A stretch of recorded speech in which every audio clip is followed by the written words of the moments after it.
Hey, and welcome. This is the Ben Shapiro Show. Got a lot coming up for you this hour. You know, any day is a good day when Robert Mugabe dies. That guy was terrible. That guy was an evil dictator, like a true evil dictator in Zimbabwe, killing all of his enemies, seizing land from just an awful, awful human being. In a little while, we're going to have on Helen Andrews, former editor at National Review and the Washington Examiner. And she's going to tell us about the history of Zimbabwe and Robert Mugabe. We're also going to be taking your calls a little bit later on in the hour at 855-236-3228. That is 855-236-3228 in a Friday phone frenzy. Alliteration there for you, just dropping it like it's hot. But we'll begin at this hour with a new YouGov poll showing that both Joe Biden and Bernie Sanders have lower favorability ratings than Donald Trump, which does say something good for Trump. I mean, the fact is that people are constantly focusing in on how unpopular Trump is, and that makes sense. I mean, Trump is not a popular president. In the Real Clear Politics poll average, he has never surpassed 45% in approval rating. He has never dropped below about 38, but that ain't great for a re-elect campaign. Right now, however, according to this new YouGov poll, Biden is underwater by 9. Only 42% favorable, 51% unfavorable. Bernie Sanders at 42% favorable, 50% unfavorable for a net -8. Trump is at 46% favorable, 52% unfavorable. That's pretty shocking, obviously. Most of the other Democratic candidates are underwater on favorability. So that is pretty bad news for the Democrats, obviously. So this could be an outlier. It could be just not a solid poll. Whatever it is, it does show that the Democrats do have a few endemic problems. Joe Biden continues to have endemic problems. Like, is he conscious? Is he a sentient being at this point? Or is he basically just a character from VeggieTales running for president? Like a near vegetable. Democratic frontrunner Joe Biden was speaking at a televised town hall on Wednesday when the corner of his left eye appeared to fill with blood, which is always a great look. You're running for president and suddenly you turn into the villain from Casino Royale.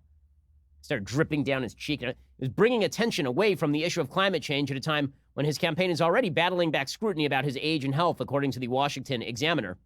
The eye issue isn't serious, as I said at the time. It will probably go away on its own after a few days, but people keep asking him if he's too old to run for president, or if he's going to collapse into a van, like Hillary Clinton did.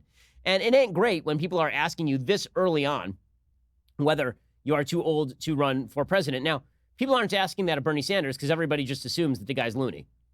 And you don't have to worry about him going senile. It's a little late in the case of Bernie Sanders. But Joe Biden is supposed to be the one who provides you a sense of calmness, a sense of sanguinity about the future. And instead, he was providing sanguinity in a different way. The root of sanguine is blood. So that, if you missed that pun. In any case, Joe Biden continues to be the polling front runner, but he is a weak and vulnerable front runner. The ranking committee over at the Washington Post is moving around the rankings right now where they're putting people. They've got Elizabeth Warren in the top slot. They've had Elizabeth Warren in the top slot for a little while. They've got Joe Biden at number 2, and they've got Bernie Sanders at number 3. Kamala Harris has dropped down into the second tier, along with Pete Buttigieg and Cory Booker. Beto O'Rourke barely holding on. Amy Klobuchar filled with binders full of useless. That's how they are stacking it up. And I think that that's probably right at this point, especially given the glowing media coverage that Elizabeth Warren has been receiving. The Washington Post says that ABC News is hosting next week's debate. They should try to tamp down interruptions, tease out candidates' policies, test their political radar. But that's probably not going to happen. It'll turn into Rock'em Sock'em robots. It'll be fascinating to see how exactly all of this breaks down. Now, this does not mean that Republicans should be too sanguine either. Some bad news for Republicans, if you're looking for a Republican victory. Howard Schultz has dropped out as an independent. That's not great for Trump. The reason it's not great for Trump is because the assumption was that a few moderate Democrats might throw their votes to Howard Schultz in the same way that a lot of people voted independent in the last election cycle in 2016. And that may have provided the margin of difference in a lot of the key swing states. According to CNN, former Starbucks CEO Howard Schultz will not run for president in 2020. He posted a letter to his website on Friday. It said, "My belief in the need to reform our two-party system has not wavered, but I have concluded that an independent campaign for the White House is not how I can best serve our country at this time." Democrats, of course, were worried that he'd be siphoning off votes from them. Schultz acknowledged their concerns, writing, quote, "Not enough people today are willing to consider backing an independent candidate because they fear doing so might lead to reelecting a uniquely dangerous incumbent president." So in other words, Schultz says, I'm too afraid that I'm going to throw the election to Trump if I run, which, I mean, frankly, he's a Democrat, so that's not a giant shock. But it does suggest that there is a middle road in this presidential race to be filled. President Trump could fill that if he would stop being quite as off-putting as he has been, considering how quickly the Democrats are swiveling to the far left. But with Schultz out, Trump is going to need to appeal to a lot of those swing voters who may have gone to a third-party candidate and thus helped President Trump in the race. Meanwhile, Texas Republicans are sounding the alarm, according to The Hill, as Democratic presidential candidates get ready for their debate next week in Houston. They're warning that the Lone Star State could become more purple if the party doesn't actually pour money into Texas. Now, if the Republicans are stuck pouring money into Texas, it's a bad election cycle for Republicans. Most in the Texas GOP are pretty confident Trump will win Texas. He won, after all, last time around by 6 points. Ted Cruz won by 2. Mitt Romney won the state by 12. But Texas Republicans are worried they'll lose more House seats, a cycle after Democrats clawed back 2 districts as they retook their majority. 5 House Republicans have retired. 3 of those are in seats targeted by Democrats. The nonpartisan Cook Political Report rates all of these seats as either toss-ups or lean Democratic.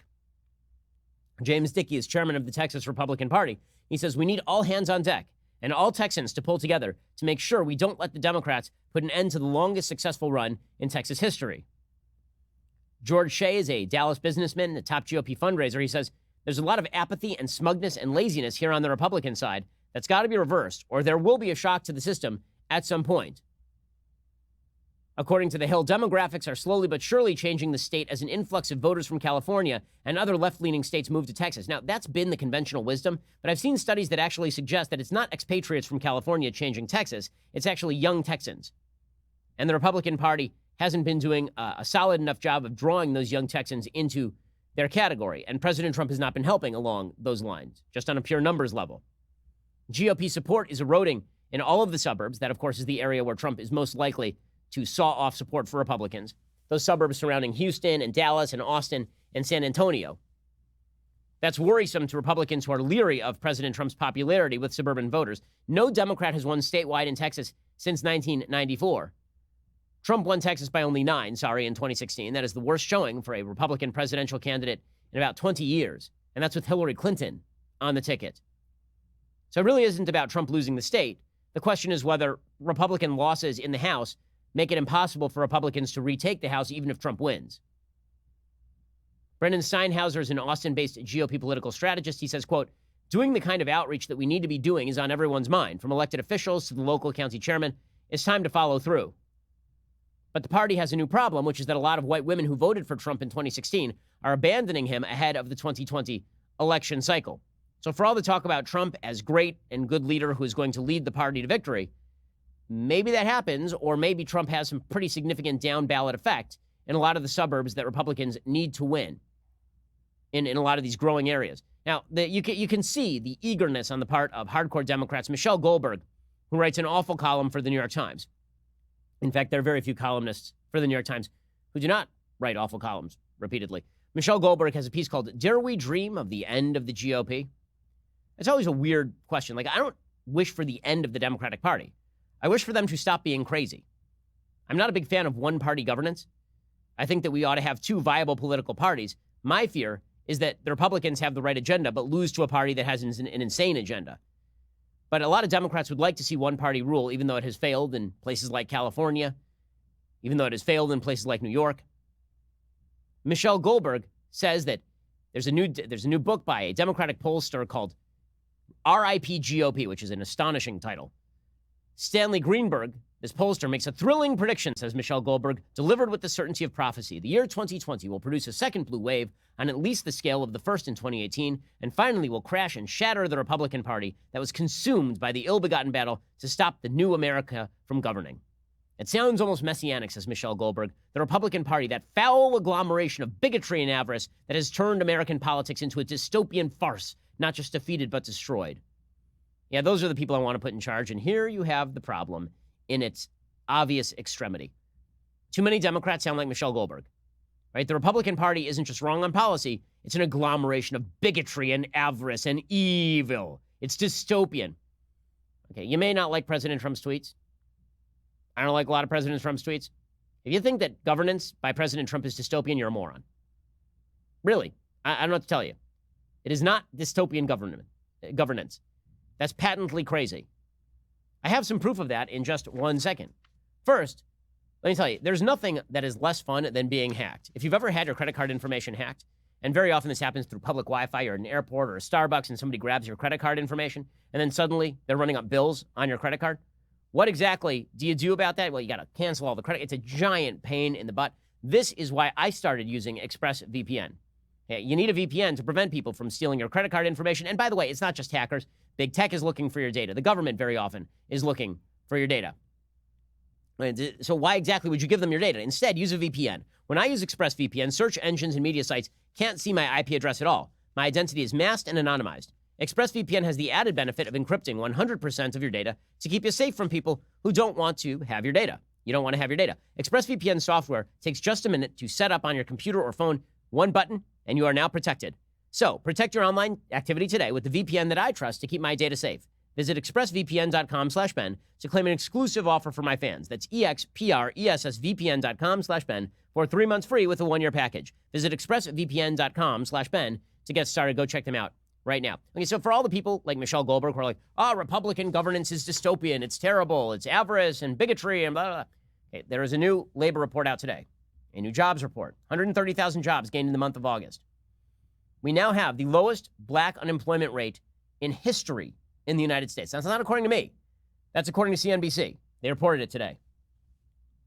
Rate among blacks that dropped to 5.5% and is now at the lowest level on record.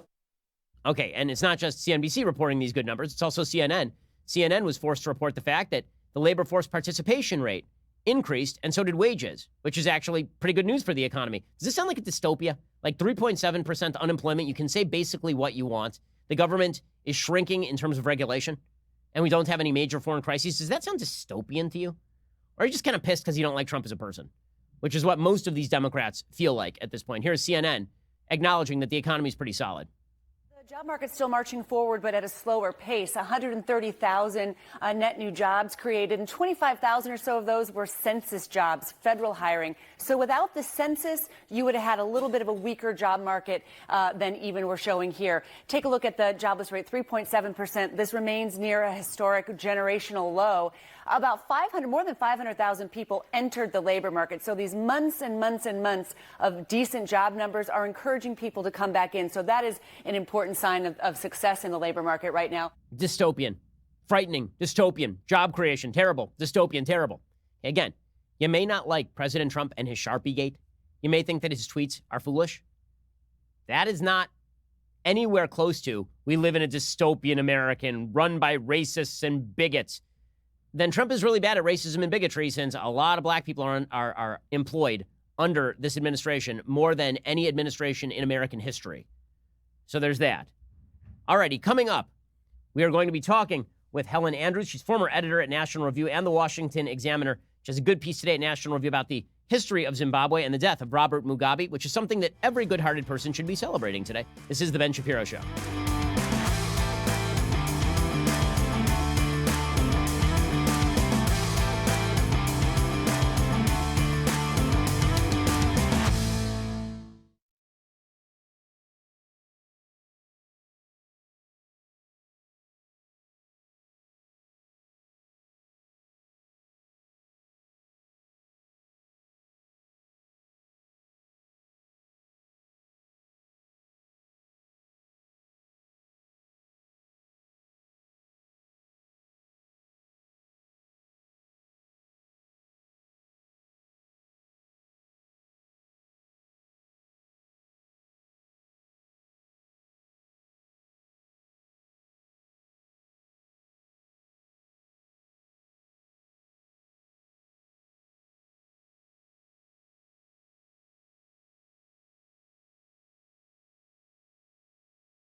Welcome back. This is the Ben Shapiro Show. Next segment, as a reminder, we are taking your calls, so have your questions ready and start dialing right this instant. The number is 855-236-3228. Again, that is 855-236-3228. First, we are joined right now by Helen Andrews. She's former editor at National Review and the Washington Examiner, and she's the author of a forthcoming book on the baby boom generation. She has a great piece today about Zimbabwe. Robert Mugabe, who's this historic figure in African history, died today, and that's very good for anybody who likes, like human rights and values. And yet the tributes to him have been mixed. I mean, the New York Times, they have a headline today called Robert Mugabe, Strong Man Who Cried Zimbabwe Is Mine, dies at 95, and it contains these two paragraphs. It says, in his final years in power, Mr. Mugabe presided over a shattered economy and a fractured political class that was jockeying for influence in anticipation of his death. Though often viewed in the West as a pariah, he was, in many corners of Africa, considered an elder statesman, thanks to his liberation pedigree, his longevity, and his eloquence in articulating a broad resentment of Western powers' past and present policies toward the continent. If Nelson Mandela of South Africa, his contemporary, won universal admiration for emphasizing reconciliation, Mr. Mugabe tapped into an equally powerful sentiment in Africa, that the West had not sufficiently atoned for its citizens and had continued to bully the continent.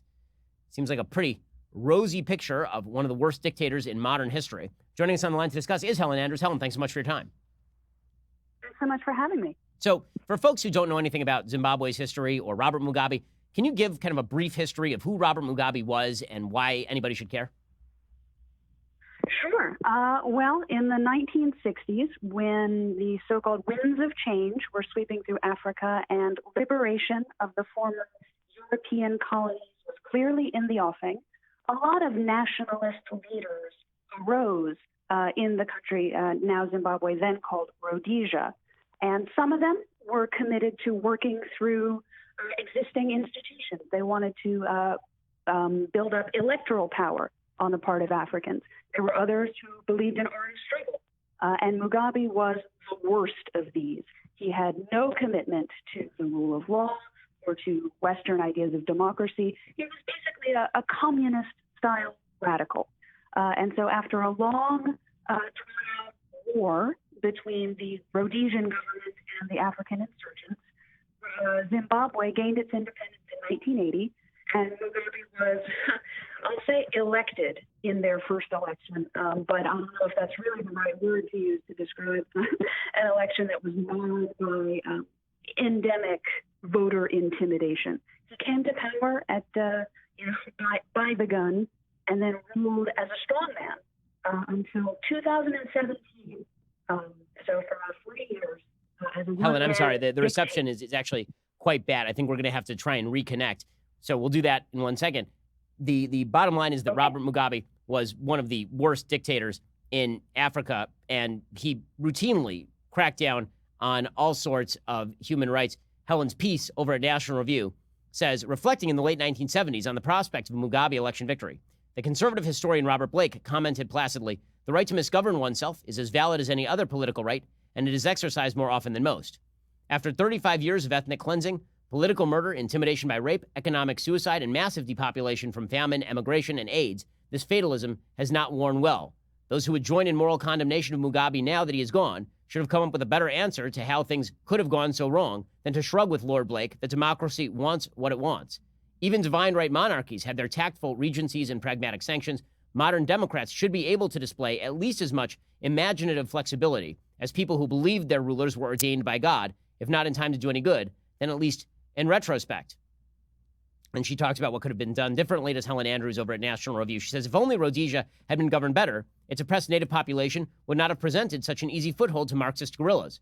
Alas, this particular oasis is a mirage, not because conditions for Africans were so splendid under Ian Smith and his predecessors, but because no amount of peace, prosperity, and good government has ever been a prophylactic against violent nationalism when other factors have made it an advantageous ideology to embrace. In other words, she's saying that it really was not about the governance of Rhodesia. It was really about the nationalist aspirations of people who were violent.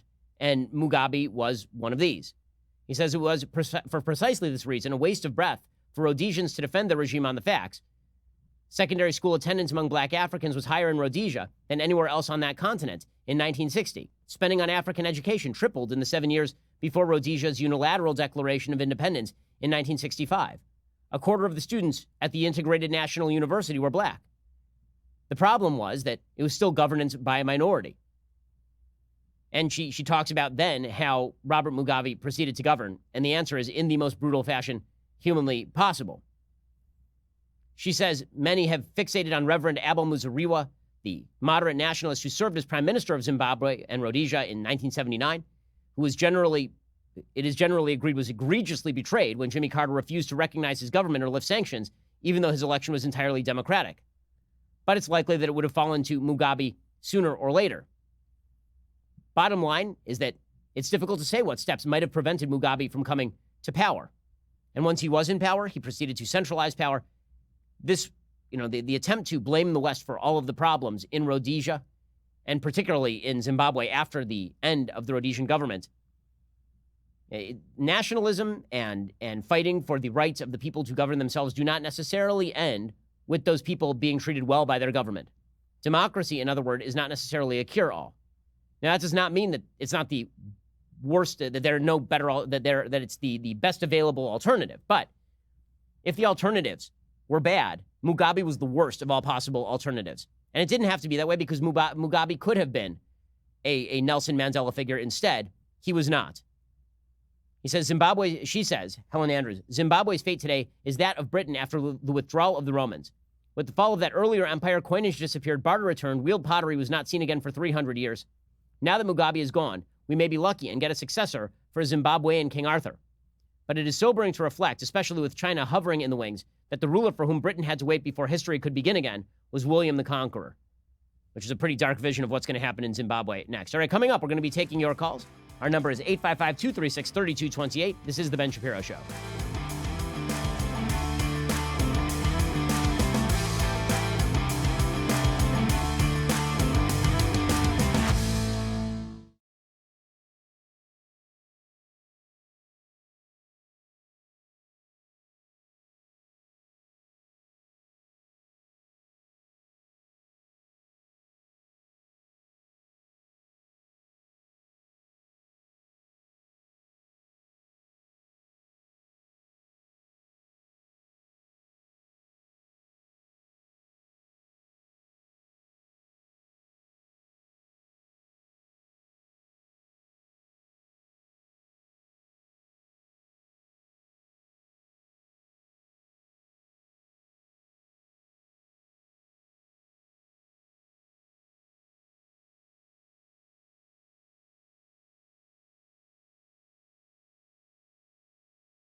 Welcome back. This is the Ben Shapiro Show. It's a Friday, and it is that time of the day and that time of the week. It's time for a Friday phone frenzy.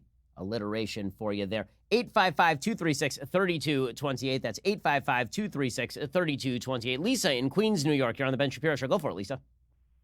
Hi, Ben. Can you hear me? I can hear you just fine. Thank you. You know, you sound like a Democrat. You attack Trump every minute. You're applauding. You're rooting for a Democrat to become president in 2020. And you always say, oh, it's great for the Democrats in 2020, but it's bad for Republicans in Trump 2020. You're a Democrat and you're pro-BDS. So, you know, if you're automatically an anti-Semite if you're a Democrat. That's the way we feel. You defend Ilhan Omar. You defended Lisa, Rashida I think you've Tlaib. dialed into the wrong program, and I Democrat appreciate the call. Party is the If you think that I have defended Ilhan Omar, Party. you're certainly you not agree listening to this show. If you believe that I support BDS, an Orthodox Jew who is the most pro-Israel commentator in America, probably, I'm going to go no on that. If you think I want a Democrat to win after I spend nearly every show railing against the extremism and insanity of the Democratic Party, I think that's wild. But if you believe that I criticize President Trump, that's true, because I would like to see President Trump do better. So here's the thing. I am not nearly as confident as a lot of folks that President Trump has this thing wrapped up. I'm not confident because I just don't see the evidence of that. I don't see him winning by wide margins in any of the states that he won last time. I don't see a single poll that shows him doing that.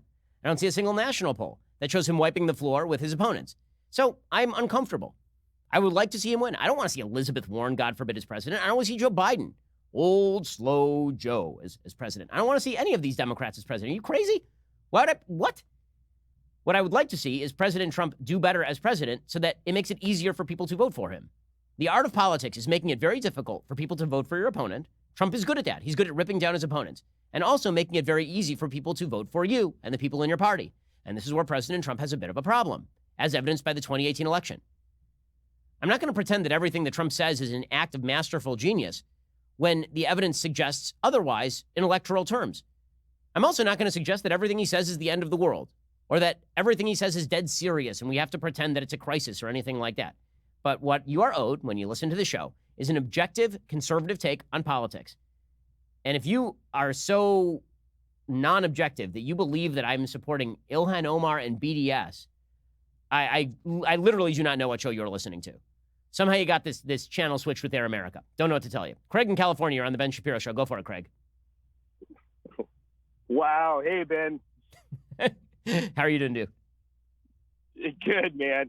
Hey, bud. So for certain, you definitely, I will second that you have never, yeah, no, it's crazy. We can leave that one behind, Craig. Fair enough. Well, what's your question? Go for it. Fair enough. All right. So, hey, listen, my question is flat out, is it too late to protect our free speech? And I say this because free speech is already under fire. If you disagree with any arguments from the left or show support for a cause, you're scrutinized, banned, demonetized. Look at Crowder, dude. Yep. Comedians can't even make jokes anymore. If we can't laugh at ourselves, then what? It becomes a point when conservatives are being driven underground to spare their businesses or personal life. And I run my own business. Yep.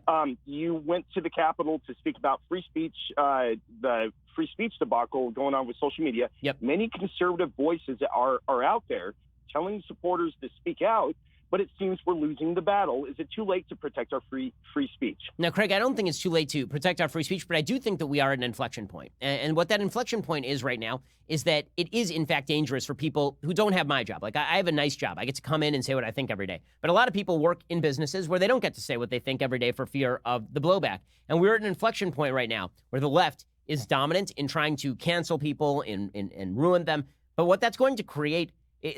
Free speech is like a balloon. If you try to grab one end of the balloon, the other end of the balloon inflates. Right now, what we are feeling is the vice grip of the left on one end of the balloon, but the other end of the balloon is inflating, and that is all of the pressure moving to the other side in favor of free speech. Because even folks on the left, I mean, you point out that people are coming after Chappelle, for example. Dave Chappelle is going to keep saying what he's saying, and he's going to open up a new space for comedians to do all of that. What the left is going to force everybody into doing is basically congregating with their own kind politically. Now, I don't like that. I think it's really bad, but I think that that's the natural effect. I don't think the natural effect is a complete shutdown in conservative speech. I do think it's going to be political segregation, which is bad for the republic, but still maintains the ability to have free speech, Craig. Second question, really quick. And with this forced silence happening on social media, will the silent majority avail again in 2020, Ben? You know, Craig, I really appreciate the call. I certainly hope so. I do think that the backlash is going to be very strong. And again, that's about conservatives making it very easy to vote for them, not about them making it difficult to vote for the other side. I think most people right now are really turned off of politics. I think most people are turned off by both parties. I mean, I think that's what Trump was about. He hijacked one major party from the outside. People are really dissatisfied with the establishment, and that hasn't changed just because Trump is in the White House. I think that people are looking for alternative methods of connecting with one another. I am actually optimistic that there will be more of that in the future. I think we're living in what I hope is the hardest time. It gets, there are two variant phrases. I'm not sure which one applies here, that it's always darkest just before the dawn, or it's always darkest just before it goes pitch black. I'm not sure which one to side with, Craig, but I really appreciate the call, and thanks for listening, dude. Thanks, Ben. Okay, let's see. Enrique in Texas. You're on the Ben Shapiro Show. Go for it, Enrique. Hey, Ben. This is Enrique. How are you doing? Doing well, sir. Go for it. All right. So I, as a Hispanic conservative, I've been kind of criticized at moments for being a conservative in the first place, since the left usually suggests that Hispanics can't be conservative.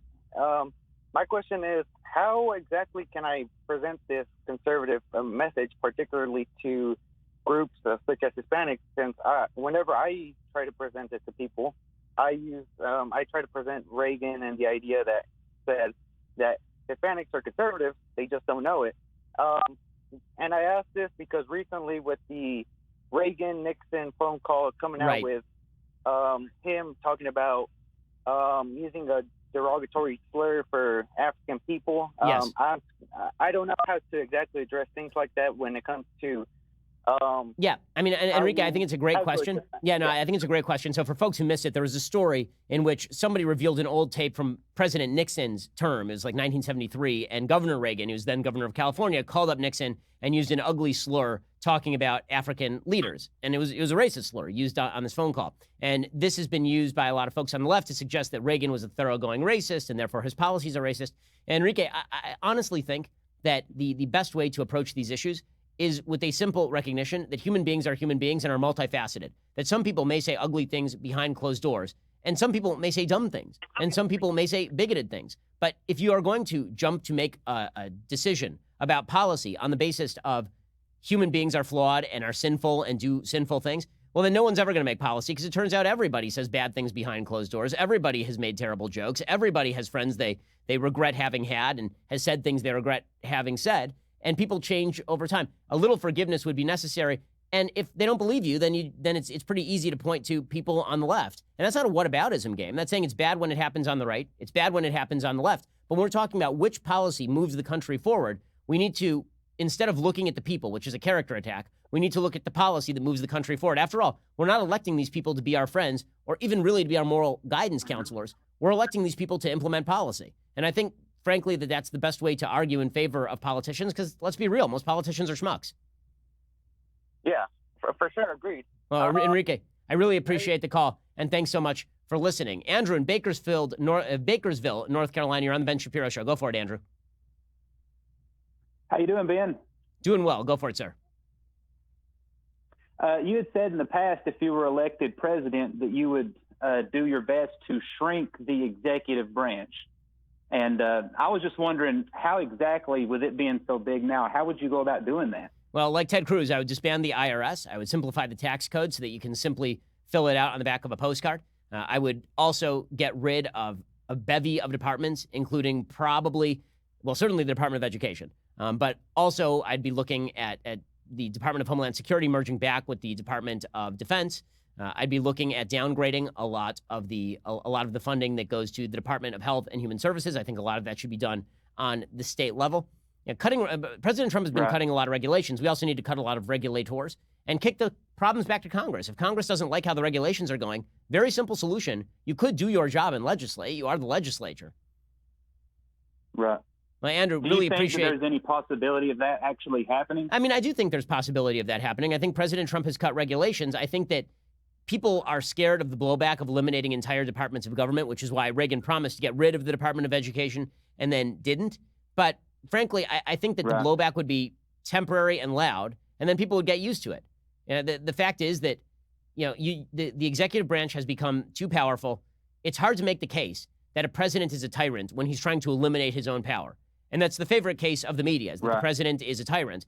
How do you call a president a tyrant when he's eliminating people who work for him? It's a very bizarre argument. Really appreciate the call, Andrew. Well, we'll get to more of your phone calls in just 1 second. First, did you know that you can watch all 3 hours of this show? You can watch it with your eyeballs, but you have to become a Daily Wire subscriber. Go to dailywire.com, click on the subscribe button at the top of the page. Daily Wire premium subscribers are the only folks who can watch all 3 hours of the show every day on demand. A Daily Wire subscription includes not only all 3 hours of this show, but you can ask me questions through the mailbag. You can watch live and recorded episodes of The Andrew Klavan Show, The Michael Knowles Show, The Matt Walsh Show, and more. Plus, as part of a limited time offer, you'll get the exclusive Leftist Tears tumblers. You can drink your Leftist Tears, coffee, tea, whatever it is you're into, hot or cold. You ever wonder what the man behind this magnificent voice looks like? You ever wonder about that? I know you haven't. Go to dailywire.com and click on the subscribe button at the top of the page to join the club. Also, let's be real about this. The reason to subscribe is to protect shows that you love from being taken off the air by motivated, terrible leftist groups that seek to destroy everyone with whom they disagree. When you subscribe, when you become part of the team, you're helping us out, and we really do appreciate it. Go check us out at dailywire.com and click on that subscribe button at the top of the page. We have all sorts of goodies for you when you join the club. Casey in Warren, Michigan, you're on the Ben Shapiro Show. Go for it, Casey. Hey, good afternoon. Hope you have a wonderful weekend, Ben. I love your books and I love your shows. Hey, really appreciate it. I want to ask you a question. You were talking about inflection points. I think we've come to an inflection point with gun laws and gun control, just like abortion and immigration. We can't give it to the left. We can't let the emotions dictate what we do. But what do these people think? Federal background checks, red flag laws, federal laws are going to do when the immigration federal laws are being ignored? I mean, this is a great question, Casey. The same results. It's a great question. I mean, the fact is that there is this very bizarre interpretation of the supremacy clause of the Constitution that says that the federal government is superior to the state governments in areas that the federal government occupies. For the left, they say that states are forbidden from enforcing federal law on immigration. So if Arizona wants to help the federal government pick up illegal immigrants and then deport them, then that is illegal. According to the courts, the Obama administration fought this out with Jan Brewer's government in Arizona. However, if states want to set up sanctuary cities, then presumably that's okay. Well, how do they think that this is going to operate in the field of gun control? Do they really think that the federal government is going to be capable of going into Texas without any help from the local authorities and seizing guns? Is that really going to go well? The fact is that you're going to have a dramatic growth in the size, scope, and interference of the federal government if you want any sort of that intrusive policy to pass. And I think, frankly, that's what the Democrats want. But I don't think it's practical. I don't think it's practicable. And, Casey, I really do appreciate the call. John in New Jersey, you're on the Ben Shapiro Show. Go for it, John.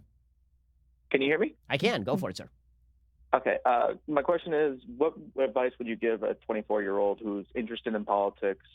What would I need to do to get into the field and advance? Well, I mean, it depends what you want to do in politics. So politics is an entire field, right? It's like saying, how do you get into healthcare? It depends. Do you want to be an administrator? Do you want to be a doctor? What do you actually want to do in politics, John? So I actually want to work my way up through the House and then Congress, and then eventually my dream is president. Yeah, I mean, I think that the first thing to do is get involved at the local level, right? Get involved with your local party, see if you can run for a local office, build connections, build resume, and then move from there. I mean, that's one path. The other path is you can do what Donald Trump did, become very, very successful in another field, and then transfer that success over into running for high office. That seems to lately be the easier way to do it for so many folks, right? Is that they become extraordinarily wealthy, and then they just kind of parachute into a race and run for Senate or run for governor. I will say that's what's nice about that is you get rich in the process. Working your way up from the lowest level and working in politics, you ain't going to get rich that way. Much better to go work for Goldman Sachs for 10 years, become very rich, and then just run directly for Congress, and you can self-fund your campaign. So, I mean, if I were just going to recommend a lifestyle choice to get into politics, the Trump path is a lot more lucrative and more fun, I think, than getting into local politics. However, if you want to be guaranteed that you end up in politics, then starting at the local level and working your way up is the best way to do it, John. Okay, thank you very much. Really appreciate the call. We'll take more of your calls coming up right here on The Ben Shapiro Show, 855-236-3228. It's a Friday phone frenzy here on The Ben Shapiro Show, 855-236-3228. You're listening to The Ben Shapiro Show. We'll be right back.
Welcome back. This is the Ben Shapiro Show. It's a Friday, so we're taking a bunch of your phone calls. A Friday phone frenzy, 855-236-3228. Joel in Colorado Springs, you're on the Ben Shapiro Show. Go for it, sir.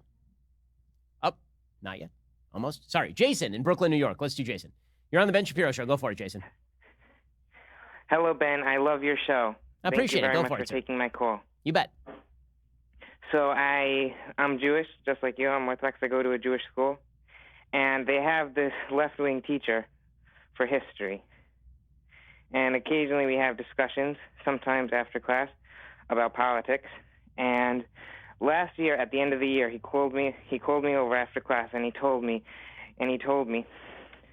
that historically the conservative movement was very anti-progress. These are the words he used. He said they were anti-capitalism, they were anti-the American Revolution. I just wanted to know what you would respond to that, because I'm going back to his class on Monday. I mean, Jason, well, I appreciate the call. I mean, first of all, it's nonsense. The reason that it is nonsense specifically is because it depends how you're defining conservative. If by conservative you just mean people who are guarding the past, then obviously, by definition, they're anti-progress. But when you speak about American conservatism, you're talking about a very specific brand of idea. That brand suggests that there are God-given rights, that government is instituted in order to protect those God-given rights, and that government must be limited in order to prevent government from attempting to invade those rights. How that's anti-progress or anti-capitalism is absolutely beyond me. It doesn't make any sense. Jason, tell your teacher that he ought to read a history book, and maybe he ought to read a book by Milton Friedman. Maybe he ought to read maybe he ought to read my book on the history of Western civilization. Maybe he ought to read a book, it sounds like, because that's a pretty ignorant perspective on history. Joel, you're on the Ben Shapiro Show in Colorado Springs. Go for it, Joel.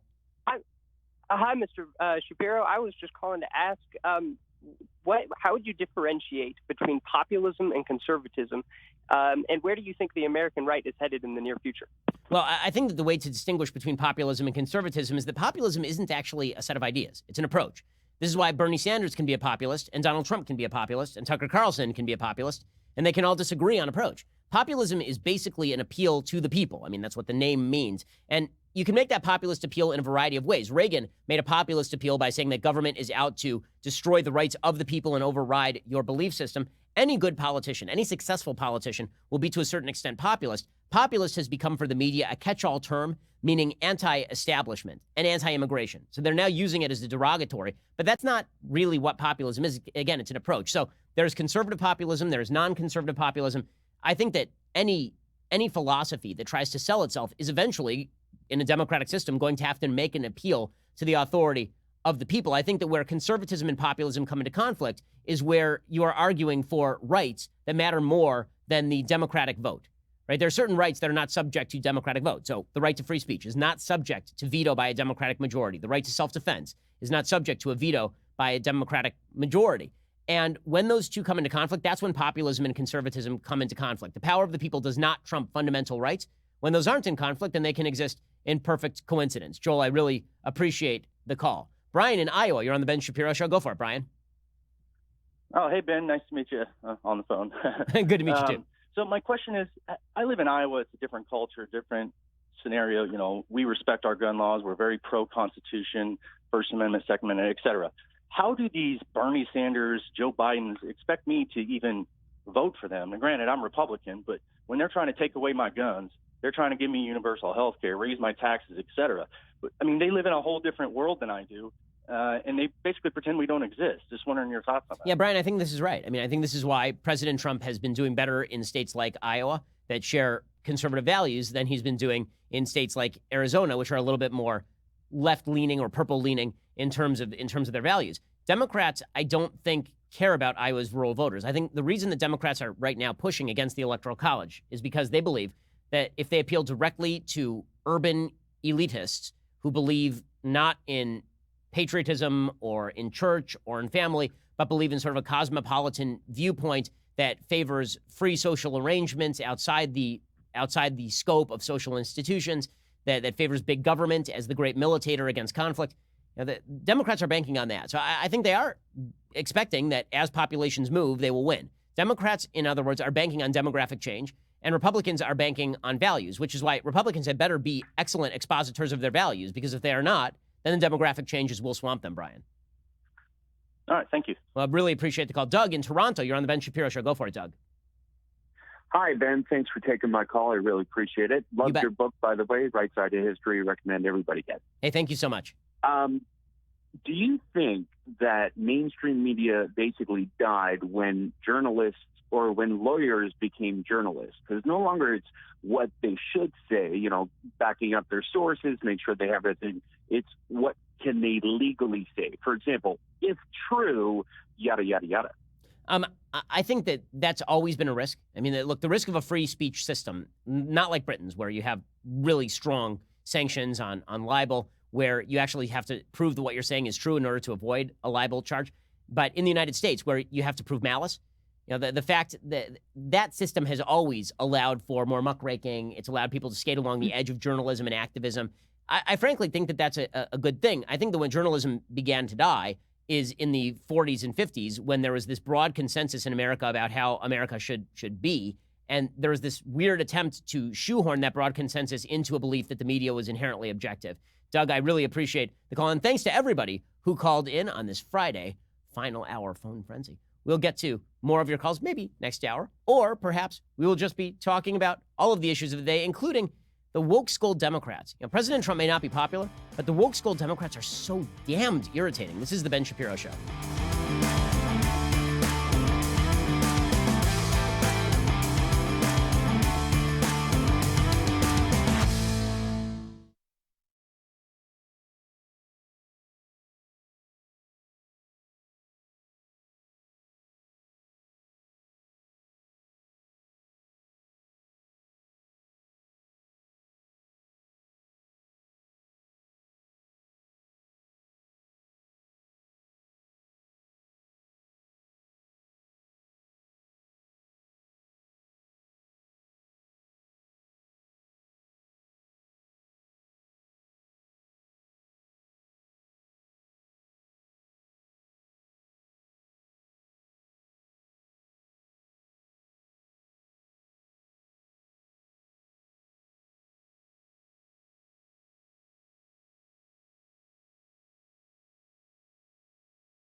Welcome back. This is The Ben Shapiro Show. We have a lot coming up for you this hour. A little bit later on in the hour, we will be joined by Bill Gertz. He's the author of a best-selling new book out this week called Deceiving the Sky, Inside Communist China's Drive for Global Supremacy. I've read it, and it is indeed fascinating if you are worried about the rise of China as a geopolitical foe of the United States. Not only should you pick up the book, you should stick around for Bill Gertz, who will stop by later on this hour. Also, we will be discussing the left going crazy over so-called Sharpie Gate. This is President Trump who drew on a map with a Sharpie and then defended drawing on a map with a Sharpie. And this was apparently the end of the world. Do you mean President Trump sometimes makes mistakes and then doubles down on it? Why? It's almost as though he's a man named Donald Trump who's been doing that his entire career. And so what? We'll get to that in a little while. We begin this hour with the fact that a lot of Democrats, I'd say a lot of top-level Democrats, are becoming absolutely insufferable in their attitude toward other Americans. So they want to ban all the things. They've set up a substitute religion. So the worst form of religion is the form of religion that says that there are a series of rules and that you sin against those rules. That sin is unforgivable. Right? Sin is unforgivable. There is no repentance that is possible. And we will shame you and we will guilt you if you sin, and we will not allow for the possibility of repentance. In fact, it's that form of religion that drives a lot of people away from religion. Because the reality is that, as most religious people acknowledge, there has to be a form of repentance. We all sin, and that's just the way human beings work. Leftism has no aspect of forgiveness. And what's worse, the rules seem unexplained and arbitrary. The rules don't make any sense. So a religion where the rules make no sense, nobody attempts to explain them to you, try to explain why they make no sense. That sort of religion alienates people. Well, the religion of leftism has a bunch of rules that are not morally based. They're just sort of arbitrary. And if you violate them, then you are forever in hock. You have sinned and you must atone, but there's no atonement available. There's only one form of atonement available, and that is to donate all your worldly goods to the church of the left, to declare your fealty to the church of the left, to declare that from now on, you will abdicate all personal thought processes to the left. And if you don't do that, then they will come for you. They will come for your career. They will say that you are the problem, and they will mock everything that you hold dear. So it begins with this sort of newfangled religion in which everything must be banned. Right? There are a lot of negative commandments, things that must be banned. So the Democrats a couple nights ago have their 7-hour climate change town hall, which is just riveting stuff. By riveting, I mean it makes you want to take a rivet and drive it straight into your eyeball. But it was riveting. Here is a quick list of things that Democrats want to ban. Offshore drilling for oil. Would you ban it? Yes, we will transition off of fossil fuels, natural gas, coal, oil. What about the export of fossil fuels from the United States? Would you ban that? Absolutely, we must get to that point. There's no question I'm in favor of banning fracking. I'm in favor of a carbon-free America. In my administration, we're not going to build any new nuclear power plants. We set out the rules for what kind of plant, coal-burning plants. No one's going to build another coal burning. We've got to shut the ones down we have. We're going to end factory farming because that is a danger to the environment and to climate change. Okay, so this is bad enough, right? These broad rules, we're going to ban fracking, we're going to ban nuclear. By the way, those are the two chief sources of reducing carbon emissions in the United States. Fracking as a replacement for coal and nuclear as a replacement for both, right? Those are the two best methods for eliminating carbon emissions, and the Democrats want to ban both of them. But they also want to get rid of factory farming and airplane travel and a bevy of other things that make your life better. But it's worse than that. Democrats blame you personally, because you're part of the problem, don't you see? See, if you on a personal level sin, there's only one way for you to get rid of that sin, for you to expunge that sin from your record. And that is for you to pay a form of indulgence where you basically vote Democrat. Now, it doesn't mean that you have to stop doing what you're doing. That's the beautiful thing. You can go right back out there and sin against the environment so long as you vote Democrat and declare that the true sinners are the climate change deniers. You can do whatever you want. And this is how you end up with Pete Buttigieg. So Pete Buttigieg has become the most obnoxious Democratic candidate on the stage. That is not something I thought I was going to say about Buttigieg. When he first started running, I thought, oh, look at that. He seems like a nice, clean-cut, purple state guy who wants to reach across the aisle, maybe think about some solutions, seems to understand policy fairly well. Yeah, kind of an interesting dude. Seems fairly easygoing. It turns out that he is one uptight fellow, this Pete Buttigieg. Pete Buttigieg is uptight. He is a scold. He is a school marm. And not only that, he's a religious fanatic on the part of the left. And he really, really likes to cite his own religion as a rationale for policy in a way that if a right-winger did it, he would immediately be labeled a theocrat. Right? People on the right in the United States typically do not cite religion as their rationale for being pro-life.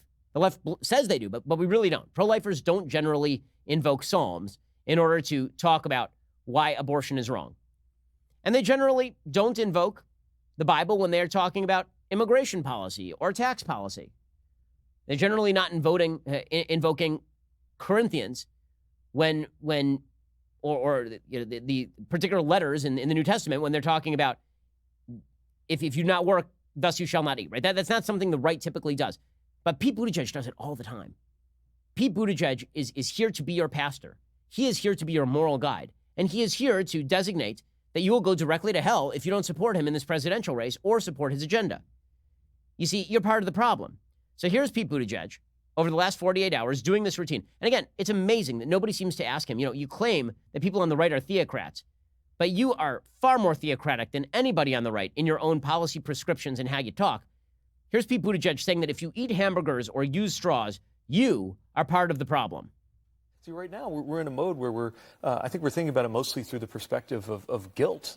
From using a straw to eating a burger. Am I part of the problem? And in a certain way, yes. But the most exciting thing is that we can all be part of the solution. See, in a certain way, yes, you are part of the problem. You see, you're the problem, and you can be part of the solution by voting for me. A strong pitch, and then Pete Buttigieg goes further. He starts repeatedly, Pastor Pete, quoting his religion as a rationale for his policy. Now, he's selectively quoting from the Bible, and he is doing so in really high-handed fashion. He is literally going out there on the stump and saying you're a bad Christian if you disagree with Pete Buttigieg, which is unbelievable considering the dude supports late-term abortion. But here's Pete Buttigieg talking about how Christians will face a reckoning on religion, like a full-on reckoning. Here he is, fire and brimstone, Jonathan Edwards, sinners in the hands of an angry God, Pete Buttigieg. For as long as there has been faith and as long as there has been politics, there have been different understandings on the right thing to do and how these things fit together. But for the party and the movement known for beating other people on the head with their faith or their interpretation of their faith, it makes no sense to literally vote to take food away from the hungry, to essentially be practicing the very thing that not just a Christian scriptural tradition, but so many others tell us we're not supposed to do in terms of harming other people. And I do think there's going to be a reckoning over that. Pope Pete, yeah, there's going to be a reckoning. There'll be a reckoning. I love how the beginning of that little speech he gives there on Morning Joe is completely different than the end, right? He says, religion has been interpreted in a variety of ways. But if you interpret religion differently than I am, you're going direct to hell. There will be a reckoning. Hellfire and brimstone. And then he goes on Stephen Colbert, which, of course, is where all great pastors go. And if we're talking about great religious leaders, I know that where they go is to Stephen Colbert to talk about why religion is so valuable. And I know Stephen Colbert has nothing but respect for traditional religion. And so he sits there and he takes this and it's amazing to me. The same Democrats who will deride anybody who cites the Bible in a conversation about same-sex marriage or about abortion or about any hot-button political issue on which the Bible is not silent, those same people are sitting there kvelling. They're super happy with Pastor Pope Pete doing his religious routine. Here he is explaining that God will not let us off the hook on global warming. God is very angry at you if you drive a car. God is really upset with you if you don't favor a carbon tax. God doesn't want you to use that plastic straw again. Environmental stewardship isn't just about taking care of the planet, it's taking care of our neighbor. We're supposed to love our neighbor as ourselves. And the biggest problem with climate change isn't just that it's going to hurt the planet. I mean, in some way, shape, or form, the planet's still going to be here. It's that we are hurting people who are alive right now and people who will be born in the future. It's the way I see it. I don't imagine that God's going to let us off the hook for abusing future generations any more than you would be off the hook for harming somebody right next to you. And with climate change, we're doing both. Okay, now do national debt and abortion. Really? He's saying God's not going to let you off the hook for hurting future generations. Also, kill that baby in the 9 month. Your choice. God's not going to let us off the hook for hurting future generations. Also, what I'd love is trillions of dollars in new spending that we're going to have to borrow and we'll never repay. And we'll have to raise taxes a couple generations down the road. I mean, he is so smarmy. And that smarm factor is incredibly off-putting. And it's that self-righteous conceit that you are so right and everybody else must bow before you, that the angels are on your side, even though you can't quote scripture to the effect that your opponents are wrong. The angels are on your side. He is to most Americans what the left perceives the moral majority to have been in the 1980s, right? He is out there pushing his religious worldview on other people, and the left is cheering it because what the left sees is a troll. Right? What the left sees is, here's this guy. Look how trolling and funny it is. Here he is. Look, I mean, he's a gay married man who supports late-term abortion, and here he is, taking it to the right on religion. And what a troll he is. If you see religion as a troll, you're doing religion wrong. And Buttigieg, he does it again and again. It's amazing. It's amazing, and it's off-putting. It's really insulting for people who take religion seriously. Because let's face it, there are no Democrats in the Democratic Party right now who are looking at Pete Buttigieg and going, you know what? I'm a Christian. He's a Christian, voting for Pete Buttigieg. No one in the Democratic Party is doing that. They like Pete Buttigieg because he's woke. They like Pete Buttigieg because he's articulate. They like Pete Buttigieg because he is very socially left-oriented.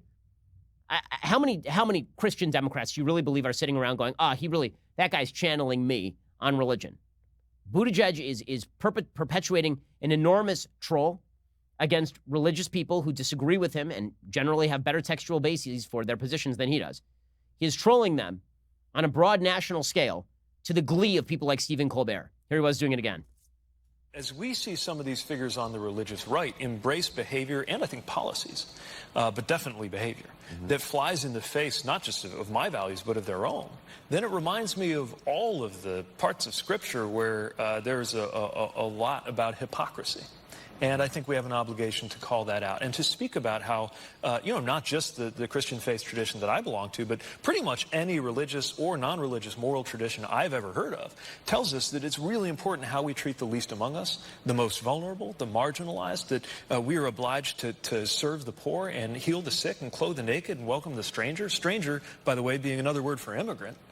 And that what we're seeing right now in the White House is the opposite. Boy, is he nasty and Puritan. It's pretty amazing. It really is pretty amazing.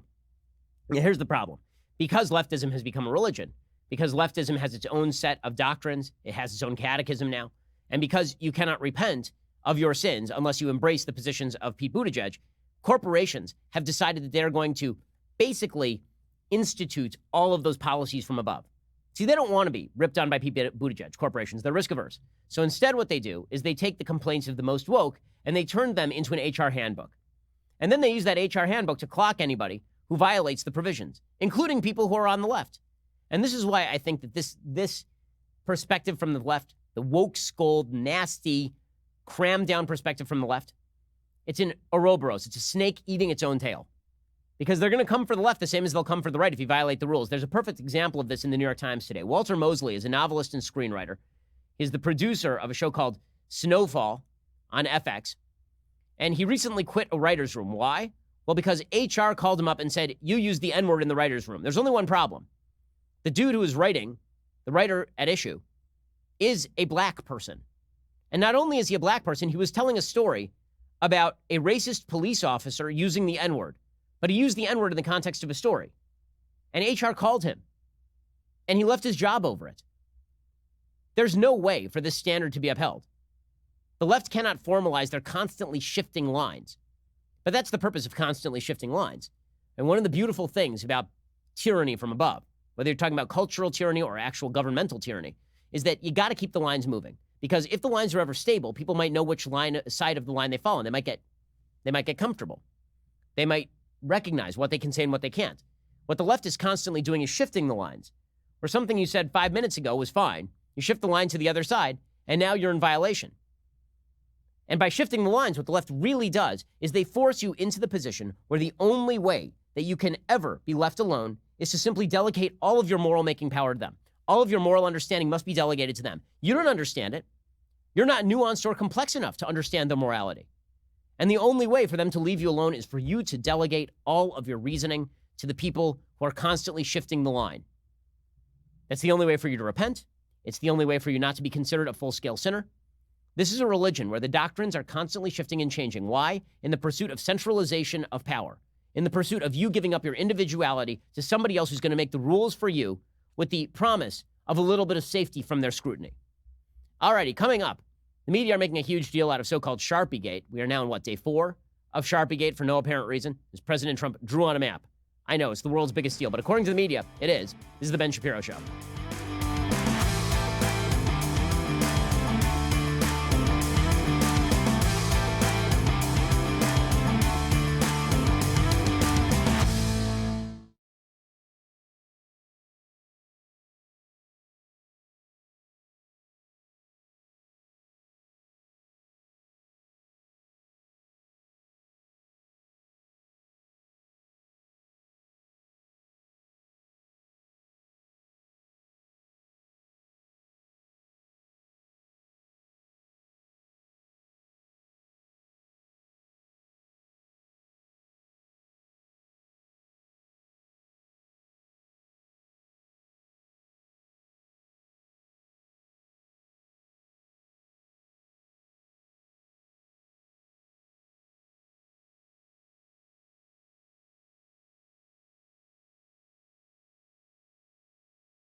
Welcome back. This is The Ben Shapiro Show. So, President Trump continues to fight back against the media, who are obviously very, very upset with him. Why? Well, because on September 4th, just a couple of days ago, the president did a press conference in which he held up a map of Hurricane Dorian. It was a forecast of Hurricane Dorian, and it showed the storm path crossing over into Florida. And President Trump, because he apparently had claimed that the storm might cross over into Alabama, took a Sharpie and just drew the path of the storm moving on into Alabama. Now, was this a silly thing to do? Yes. Was this a petty thing to do? Yes. Was this a huge deal? Not really. Now, Trump has never allowed a fight to just pass him by. He's never just been like, yeah, that was silly. Done. Right? Instead, it's always been, I have to double down and double down and double down. And so he tweeted about 1,000 times on Sharpiegate. But to be fair to him, the media blew this so far out of proportion that anybody who is short of having the thickest skin in the world would probably feel the desire to respond. I mean, Stephen Colbert mocked him, Seth Meyers mocked him, Jimmy Kimmel mocked him, all over something that was incredibly dumb in the first place. Here was Stephen Colbert being his obnoxious self. So as the storm surge was flooding Charleston today, Trump stayed laser focused on where it might have used to have been.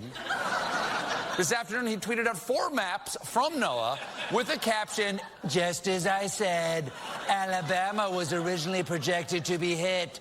The fake news denies it. Those maps are from a week ago. You made your dumb Alabama tweet 2 days later when the maps looked like this, when it was clearly not going anywhere near Alabama. So once again, all weather models show 100% likelihood that the path of your head goes straight where the sun don't shine. Okay, so the media obviously making a bigger deal out of it than it is. Again, when President Trump makes petty mistakes, they're going to jump all over him. Jimmy Kimmel did the same thing. And I got to say, I'm not seeing that, like, this doesn't seem super duper funny to me, but I mean, to each his own, I guess. Trump's number one focus today was to try to convince us yet again that he wasn't wrong about this hurricane heading toward Alabama. Yesterday, he showed a map that was altered with a Sharpie that said the hurricane could hit Alabama. And today, he tweeted 6 times about this today. There is no question in my mind, he now wants Alabama to be hit by a hurricane. He is dying for this to happen. If you are in Birmingham, Huntsville, Mobile, nothing would make him happier than to see you guys wiped out tonight. Yeah, I think that may be a bit of an overstatement. In any case, everybody treating this like a big deal is sort of missing the fact that Trump is Trump. Now, does Trump help himself when he gets petty like this? Does Trump help himself when he tweets out 1 million times about this silly path of the hurricane nonsense? Of course not. He is trying to claim that he was sort of out of date on the information. Now, honestly, that is the best answer here, right? Is that he was operating based on information from August 28th and 29th. I mean, CNN did, in fact, report on August 28th that Alabama should be on the lookout. Know exactly where this storm is going to hit, but there are many states that are under threat right now, Derek. At least 6, from the Carolinas right through Georgia coastline into Florida, certainly, and then also even into the Gulf of Mexico, Louisiana, Alabama, Mississippi. You need to be on the lookout. This is the projected cone. The time frame here is Sunday evening into Monday morning with the potential landfall. All computer models putting Central Florida on its radar scope, but it really has so many factors, so many different steering currents that will guide the storm over the coming days. August 28th, right? August 28th, CNN was reporting it might hit Alabama. The probability is that President Trump, who watches TV much more than he listens to his briefing folks, yeah, he does. I mean, what is said on TV is taken more seriously by President Trump than whatever people are briefing him on that day. He probably watched TV. He had it in his head it was going to hit Alabama. He said it was going to hit Alabama. And then when it didn't, then he just kind of kept saying it. And people are mocking him for it. Now, again, I understand the president is combative with the news media, but is it helpful to him? Like, here's the way to view Trump at this point. If you're a conservative and you want to see him win re-election, you want Trump to win, right? Let's say you're trying to push him. Trump is responsive to a public asking him to do something, particularly his own base. His own base needs to ask him to focus. His own base needs to ask him not to do this thing. I know, listen, I like watching the media get clocked too. I mean, mostly when they're wrong, not on stuff like this, mostly when they're dead wrong. But if you want President Trump to win, he needs to be encouraged to keep his eye on the prize. The prize is not defeating the media on the path of a hurricane that didn't actually end up in Alabama. The prize is, winning re-election. If President Trump wants to drink salty leftist tears, he can do better than tweeting out about Hurricane Dorian. He can spend his time pointing out that Democrats are absolutely mad and that their policies are totally crazy. All right, coming up, we'll talk about an area where President Trump is doing it right, and that is China policy. We'll be joined by Bill Gertz. He's the author of a brand new book on China and its geopolitical threat. This is The Ben Shapiro Show.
Welcome back. This is the Ben Shapiro Show. So President Trump has taken a very hard line against China, and it's about time.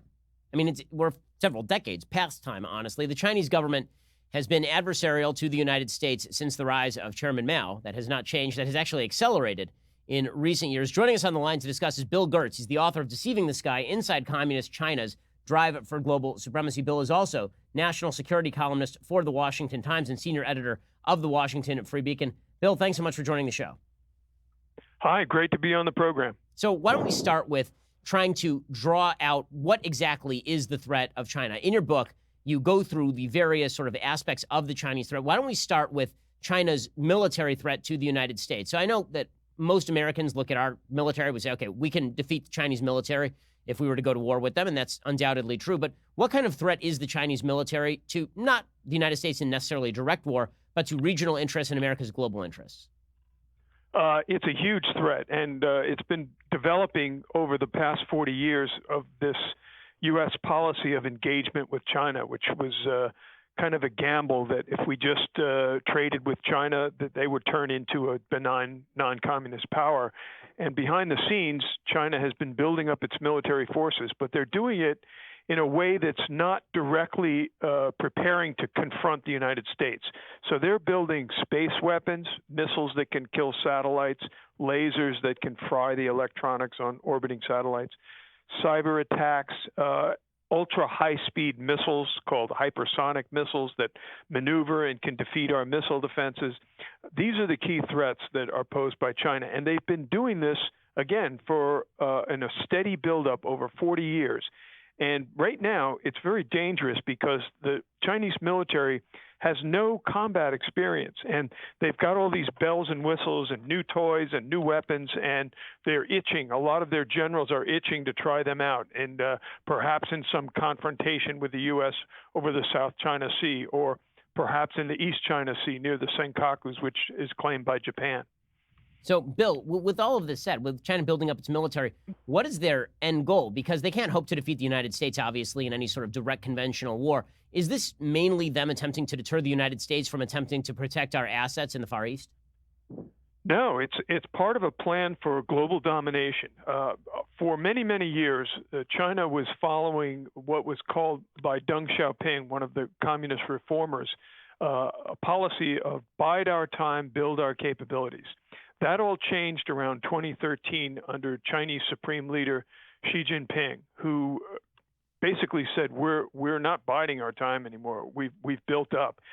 He unleashed something called the China Dream, which is actually a China nightmare, which is looking at to spread the Chinese communist system around the world. That has then morphed into a kind of economic program called the Belt and Road Initiative, where China is literally buying up third world or developing nations by providing infrastructure at outrageous loan prices. And this is, again, and it's not just that they're doing this on their own. They're doing it as part of a plan to make the United States diminished. And they're doing that by attacking doing cyber attacks to steal our technology, upwards of $600 billion a year.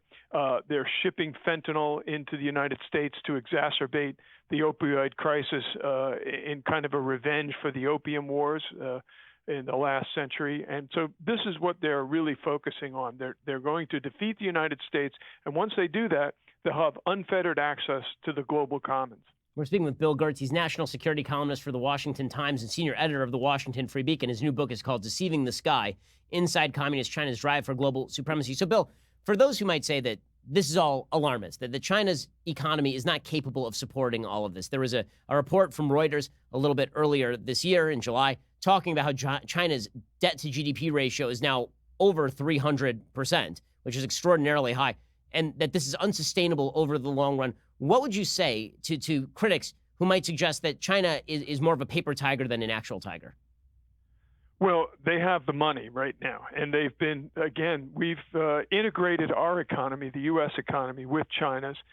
This was done under this unfettered engagement policy, which was, helped economically a little bit, but it was a disaster from a national security standpoint.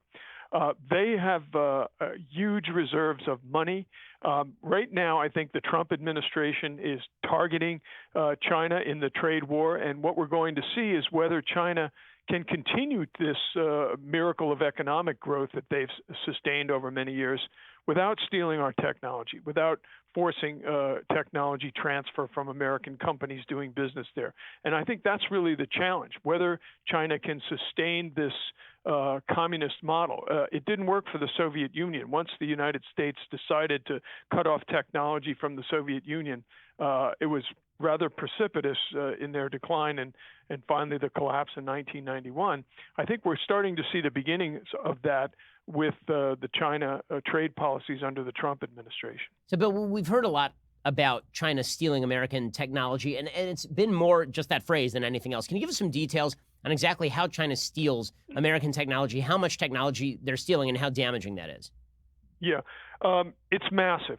In Deceiving the Sky, I have a chapter on Chinese cyber attacks, and basically I use the example of Boeing under a major Chinese military cyber attack on the Boeing company that lasted for about 5 or 6 years before it was finally detected by the National Security Agency. And it was headed by a guy named Su Bin, who's now in prison. They finally caught him. But in the process, the case revealed, and I was able to obtain an email from the Chinese hackers to Beijing explaining how they did it. And this was basically a $3.4 billion investment in the C-17 transport, which is the frontline military transport, which is a key element of American power projection and support for allies around the world. For a cost of several $100,000, the Chinese hacker group operating out of Vancouver was able to steal this C-17 technology and not just steal it, but actually apply it. And they've created their own version of the C-17 known as the Y-20. And so I highlight this in the book. It's very detailed how they did it. They were able to break in. It took them about a couple of months, and then they finally were able to get all these files. This is just one example of the massive theft of technology that's happened across the board and through many different industries, not just the defense sector, but as well as the commercial sector. We're seeing Bill Gertz's new book is Deceiving the Sky, Inside Communist China's Drive for Global Supremacy. It really is a terrific book. I've had a chance to read through it. So, Bill, let's talk for a second about 5G networks and what exactly China is doing along these lines. So there's a lot of talk about the competition to provide 5G. The Trump administration is finally targeting Huawei, which is the Chinese tech giant, the government-sponsored tech giant. What exactly is China doing in terms of 5G that's so dangerous? A lot of people saying, okay, so they build an internet network. Who cares? Right. 5G technology is really going to produce a revolution in telecommunications. That means internet speeds, telephone communications are going to be radically transformed. They're going to be high speed, and China is trying to corner the global market on this by undercutting American companies, by stealing our technology and utilizing it.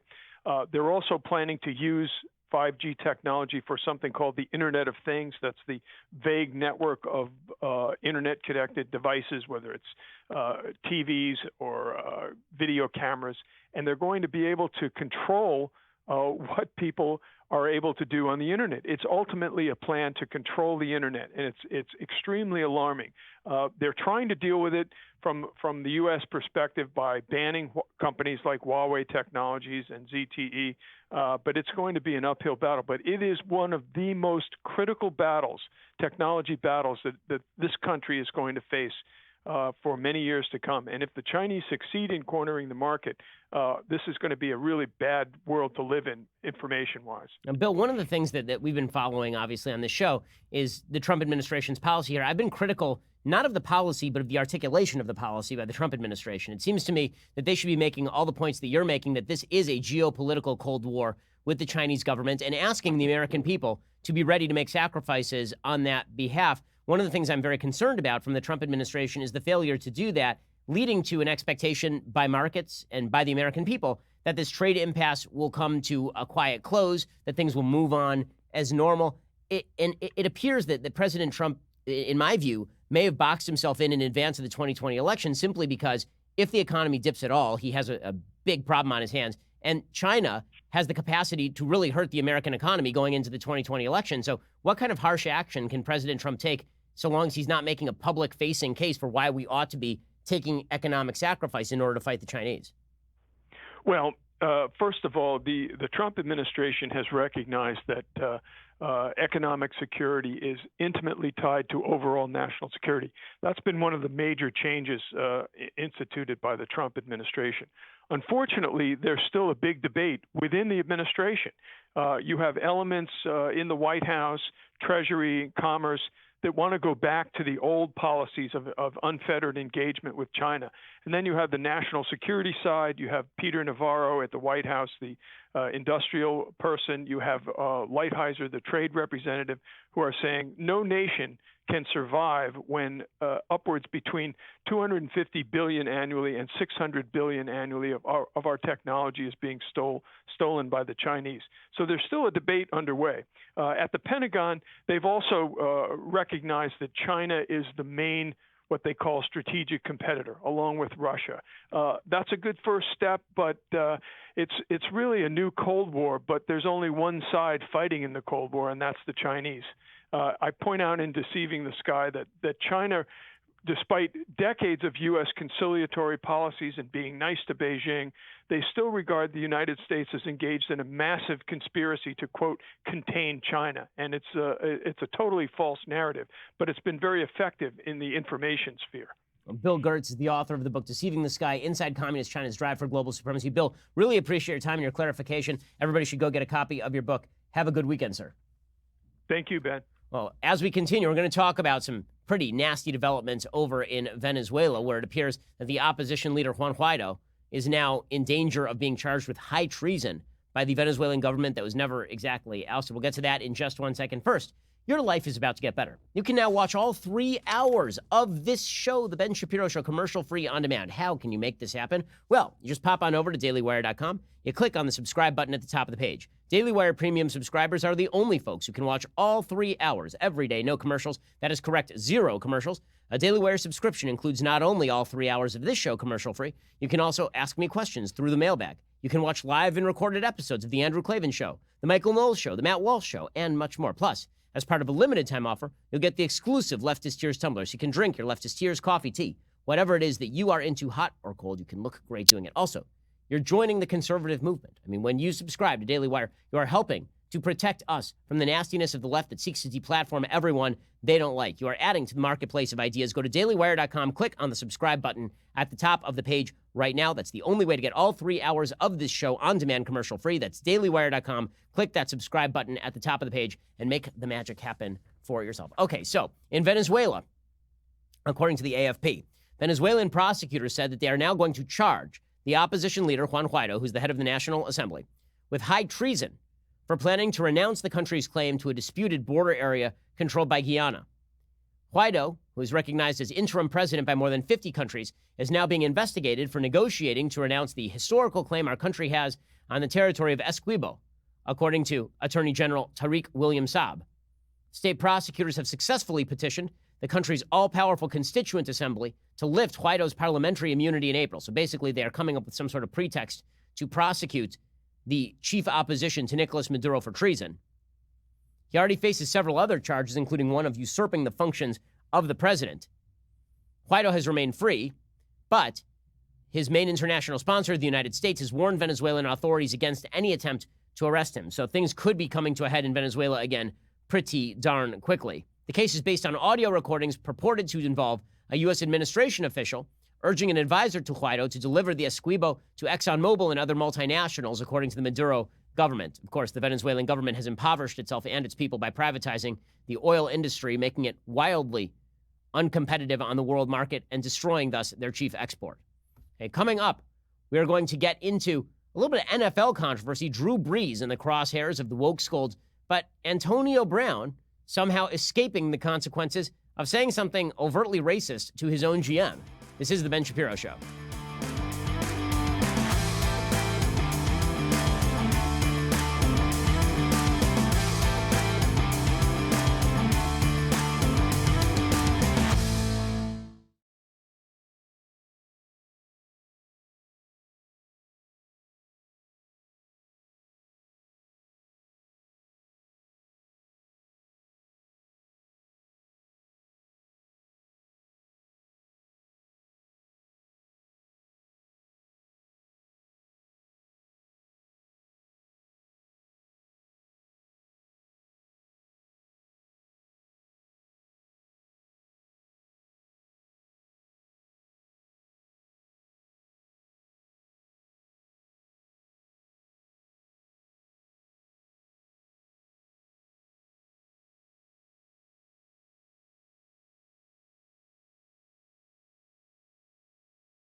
Welcome back. This is the Ben Shapiro Show. So, controversy in the NFL. Rather, two controversies in the NFL, but only one that is going to have any lasting impact, I think. Okay, so cancel culture has come for Drew Brees. Drew Brees is one of the great quarterbacks of our time, obviously.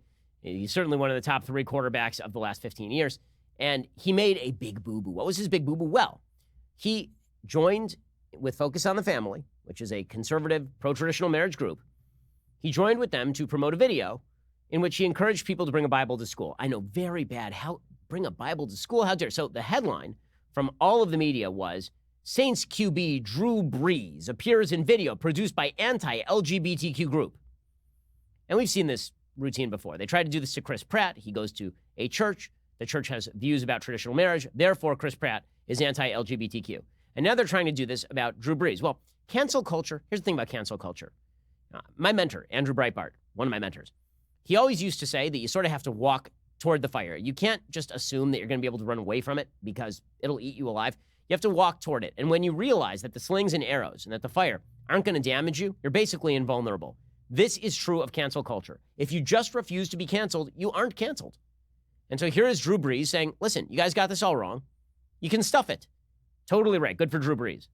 There's been a lot of negativity spread about me in the LGBTQ community recently, based upon a article that someone wrote with a very negative headline that I think led people to believe that somehow I was aligned with an organization that was anti-LGBTQ. What I did was I filmed a video recently that was encouraging kids to bring their Bibles to school for National Bring Your Bible to School Day. It was as simple as that. So I'm not sure why the negativity spread or why people tried to rope me into certain negativity. I do not support any groups that discriminate or that have their own agendas that are trying to promote inequality. Okay, and he says, in the video, is there any mention of any group outside of just talking about National Bring Your Bible to School Day? No, there wasn't. It's not written anywhere on it. I don't say anything about it. The only thing I was promoting was encouraging kids to bring their Bibles to school, National Bring Your Bible to School Day. To live out your faith with confidence, I gave my favorite Bible verse. So we can sit here and say that's not a very fair headline. That headline was not representative of what that video was all about. Am I right in saying that? I think that's fair. Why would you post a headline like that? Why? Why would you post a headline like that when that's not what the video had anything to do with? All he says in a 23-second video clip is, quote, I want to encourage you to live out your faith on Bring Your Bible to School Day and share God's love with friends. You're not alone. That's it. That's the whole thing. I mean, it's just absurd. He said the video was just focused on National Bring Your Bible to School Day. It was not promoting any group. He says being a Christian is love, it's forgiveness, it's respecting all, it's accepting all. Doesn't matter. People came for Drew Brees, but good for Drew Brees. He's fighting back. He's saying no. Now, meanwhile, Antonio Brown has obviously gotten himself in all sorts of hot water. He didn't show up for training camp, and then he got into a bad argument with his general manager, and then he posted about his fine on Instagram. Well, apparently he's off the hook for calling his own general manager a cracker. That is the word that he used, which is a racial slur for white people. According to ESPN's Josina Anderson, she tweeted, Antonio Brown just issued an emotional apology at a team meeting this morning just now, with team captains standing around him. She reported earlier on Friday that Brown was the one who initiated the argument with Mayock after the receiver was fined for skipping a practice and a walkthrough. According to Anderson, Brown called Mayock a cracker and unleashed a barrage of cuss words during the altercation. Head coach John Gruden said during practice Friday that Brown, who missed Thursday's practice, was back at the team facility, would play against the Denver Broncos on Monday night. He said, we're ready to move on. He's obviously had a lot of time to think about things. Apparently, the fight included threats of violence. Brown apparently told the general manager of the club he would hit him in the face and then punted the ball and said, fine me for that. Okay, so Antonio Brown, because he can catch a football, will live to fight another day. And that is the Raiders' decision, if that's what they choose to do. I just find it interesting that Drew Brees will get more crap from the media by an order of magnitude for cutting a video encouraging students to bring a Bible to school than Antonio Brown will get for using a racial slur against his own general manager and threatening him with violence. Isn't that pretty amazing? Right? The Antonio Brown thing is covered as though it's just a sort of spat with management, whereas the Drew Brees thing is covered as though Drew Brees is a bigot. Drew Brees didn't use any racial slurs. Drew Brees didn't threaten anybody with violence. Drew Brees said, bring a Bible to school because you're a proud Christian. Antonio Brown, however, did both of the former. And basically, no effect. No effect. Now, here's the truth. Okay, over the long haul, Antonio Brown is not likely to have a particularly long career from here on in. Now, in baseball, there was a phrase about Manny Ramirez. Manny being Manny. Right? And that, because Manny Ramirez was kind of a kook. And he was constantly doing wild things. And that's okay so long as you're hitting 330. But then Manny did not hit 330 anymore, and he got caught using performance-enhancing drugs. And then you weren't really able to say Manny being Manny. Then it was Manny was busy being unemployed. Antonio Brown is cruising for exactly that. But again, I think the telling point here is the media's treatment. The fact that the media go out of their way to attack anybody who's remotely associated with a traditional marriage-oriented church or organization, and then will basically ignore people using the vilest language and threatening violence so long as they are not in any way associated with traditional values, it's pretty damned impressive. It's pretty impressive. Alrighty, well, next week, guys, is the big next round of Democratic debates. They're finally all on one stage. They finally pared down that field of 20 to a field of 10. And that means we will get to see Bernie versus Warren versus Biden. We'll get to see if Biden is capable of standing on his own two legs without crushing a podium for more than an hour. We'll get to see if he falls asleep, whether his other eye fills with blood, whether Elizabeth Warren can contain her enthusiasm for nationalizing everything on stage. Man, so much excitement. You better rest up this weekend. This is The Ben Shapiro Show.